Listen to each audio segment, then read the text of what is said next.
আমাদের মাঝে প্রধান অতিথি হিসাবে উপস্থিত আছেন দেশ বরেণ্য কৃষিবিদ, বাংলাদেশ জাতীয়তাবাদী কৃষক দল কেন্দ্রীয় কমিটির সম্মানিত সভাপতি, উত্তরবঙ্গের কৃতি সন্তান দেশ নায়ক তারেক রহমানের আত্মভাজন ব্যক্তিত্ব, কৃষক সমাজের গর্ব জনাব হাসান জাফির তুহিন ভাই। আমাদের মাঝে আরো বিশেষ অতিথি হিসেবে উপস্থিত আছেন আমাদের কেন্দ্রীয় কৃষক দলের যুগ্ম সাধারণ সম্পাদক, আমাদের পার্শ্ববর্তী এলাকার আমাদের আপনজন কৃষক দল কেন্দ্রীয় কমিটির যুগ্ম আহ্বায়ক, যুগ্ম সম্পাদক ফজলুল হুদা বাবুল ভাই। আমাদের মাঝে আরো উপস্থিত আছেন কেন্দ্রীয় কৃষক দলের প্রচার সম্পাদক, পরিশ্রমী নেতা জনাব শামসুর রহমান শামস ভাই। আমাদের মাঝে আরো উপস্থিত আছেন দেশ বরেণ্য কৃষিবিদ শামীম হোসেন ভাই, এবং আমাদের মাঝে আরো উপস্থিত আছেন বাংলাদেশ জাতীয়তাবাদী কৃষক দলের কেন্দ্রীয় কমিটির সদস্য বীর মুক্তিযোদ্ধা আব্দুল মালিক ভাই সহ কৃষক দল কেন্দ্রীয় কমিটির সেন্টু ভাই সহ আমার বগুড়া জেলা কৃষক দলের যুগ্ম আহ্বায়ক এবং 24টি ইউনিটের আহ্বায়ক, সদস্য সচিব, সভাপতি এবং বিভিন্ন পর্যায়ের নেতৃবৃন্দ, বগুড়া জেলা কৃষক দলের পক্ষ থেকে নববর্ষের শুভেচ্ছা ও বিপ্লবী সালাম। আসসালামু আলাইকুম ওয়া রাহমাতুল্লাহি ওয়া বারাকাতুহু। আমরা প্রথমেই স্মরণ করতে চাই এই জুলাই আন্দোলনে যে সকল ভাই বোন শহীদ হয়েছেন, মহান আল্লাহ তাআলা জানেন তাদেরকে ব্যস্ত নসিব করেন।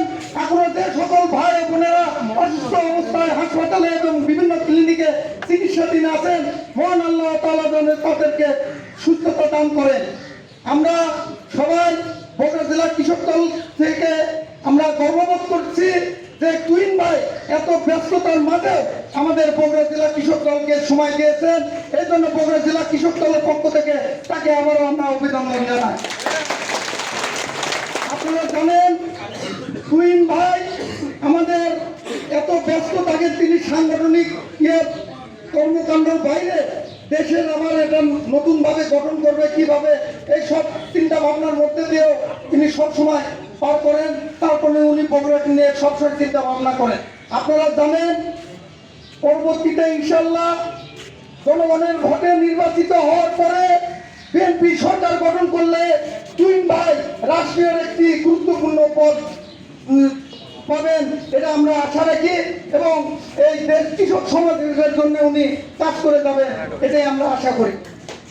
আপনারা জানেন এই কৃষক দল আজ থেকে আমরা যখন বিভিন্ন ছাত্র দল করছি, বিএনপি করছি, তখন দেখছি কৃষক দল বগুড়াতে ছিল, তখন কিন্তু গুটি কয়েক লোক কৃষক সমাবেশ, কৃষকের যে বিভিন্ন কর্মকাণ্ড ছিল।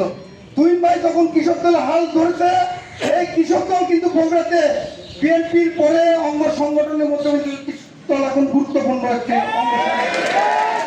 আপনারা জানেন আমরা এই যে কিছুদিন আগে যখন আমরা কৃষক দলের প্রতিষ্ঠা বার্ষিকী করলাম, আমরা তো চিন্তা করছিলাম যে 10,000 লোক তো অনেক লোক, আমরা 10,000 ক্যাবের ব্যবস্থা করলাম।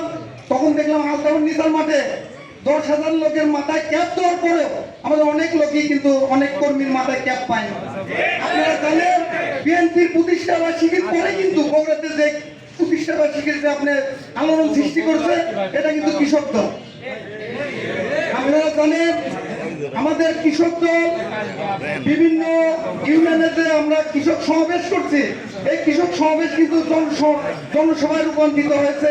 আমি দেখেছি অনেক থানা ইউনিয়নে 2টা পর্যন্ত গরু জব করে ওনারা খাবারের ব্যবস্থা করছে, এত লোক হয়েছে আমি দেখছি।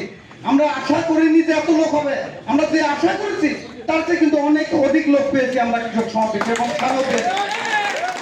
আমি বলতে চাই আমাদের কিন্তু শহরের চেয়ে গ্রামে কিন্তু এখন এক শ্রেণী ধর্মীয় রাজনৈতিক দল আছে, যেনারা কিন্তু ওনারা স্বাধীনতায় বিশ্বাস করেন না। ওনারা বলে দ্বিতীয় স্বাধীনতা। বাংলাদেশ কিন্তু দ্বিতীয় স্বাধীন হয়নি। তো জুলাই আন্দোলনে স্বৈরাচার পতন হয়েছে, ওনারা তো স্বাধীনতায় বিশ্বাস করেন না। ওনারা এখন বড় বড় কথা বলে, এরা কারা? এরা দেখে দেখেন, আপনারা দেখেন, এরা কিন্তু আগে আওয়ামী লীগের সাথে জড়িত ছিল।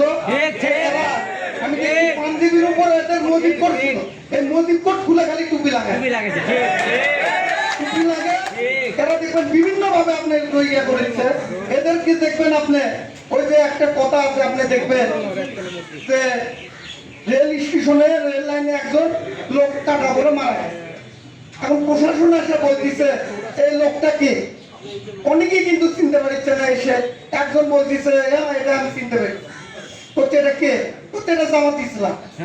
কেমন করে বললেন, বলেন দেখেন এর হাত নাই, পাও নাই, মুখ নাই, তা কিন্তু সোপা ঠিক আছে, মানে মুখটা ঠিক আছে, কারণ এর মুখটা দেখে বোঝা গেল যে জামাত ইসলাম কিন্তু এমন একটি সংগঠন। আর একটা দেখবেন এই যে বৈষম্য বিরোধী ছাত্র আন্দোলন আছে, এই যে ব্রয়লার মুরগি এরা দেখবেন, এই যে ব্রয়লার মুরগি কিন্তু বেশি দিন থাকে না, 3 মাসের পরে কিন্তু মারা যায়। এই ব্রয়লার মুরগি কিন্তু নির্বাচনের আগে ফালাফালি করতে, তারপরে নির্বাচন হলে এরা কিন্তু আর থাকবে না। তাই আমি চাই আপনারা নিজ নিজ এলাকায় যাবেন, যে আমাদের কৃষক দলের কর্মকাণ্ড কথা বলবেন, বিএনপিতে ক্ষমতা আসলে কৃষক সমাজের জন্য কি করবে এইসব কথা বলতে হবে। কারণ আপনারা দেখেন স্বাধীনতার পরে যদি কৃষকের জন্য যদি কোনো কিছু করে থাকে একমাত্র বিএনপি সরকারই করছে। শহীদ রাষ্ট্রপতি জিয়াউর রহমানের পরে দেশ নেত্রী বেগম খালেদা জিয়া কৃষকের কথা চিন্তা ভাবনা করছেন, তারপরে আমাদের তারুণ্যের রহমান তারেক রহমান কৃষকের নিয়ে চিন্তা ভাবনা করছেন। তাই আগামীতে নির্বাচিত হলে বিএনপি কৃষকের জন্য কি কি করবে আপনারা সবাই বলবেন। আর আমি আমাদের কর্মী ভাইদের বলতে চাই যে আমরা যদি বলি যে আমরা কিছু পাই না, এই নেতাও তো আমরা আওয়ামী লীগের মতোই হয়ে গেলাম। আমরা পাই না এই কথা বলেন না। আপনারা আজকে কৃষক দলের নেতা হয়েছে, আজকে বাড়ি থেকে বাড়ালে আপনারা 10 জনের সালাম পাচ্ছেন, এটা কার জন্য পাচ্ছেন? কৃষক দলের আমরা রাজনীতি করি দেশের জন্য, নিজের জন্য না। তাই চাই আপনারা এই ভাবে করবেন। আর বিএনপি আমাদের ফাদার সংগঠন, এদেরকে আমরা প্রতিদ্বন্দ্বী ভাবা যাবে না। কারণ আমরা, ওনারা আমাকে ফেলে দিলেও আমরা কিন্তু ওনাদের কাছেই যেতে হবে। কারণ পিতা যদি সন্তানকে ফেলে দেয়, সন্তান যদি রাগ করে, তাহলে কিন্তু সন্তানের লাভ হয়। তাই আমরা চাই আপনারা যে সকল থানা পর্যায়ে নেতাকর্মী আছেন, এরা বিএনপি থেকে বিভক্ত সৃষ্টি করবেন না, আপনারা একত্রিত ভাবে কাজ করবেন। পরিশেষে আমি সবারই সুস্বাস্থ্য দীর্ঘায়ু কামনা করে আমি আমার কথা বলা এখানে শেষ করব।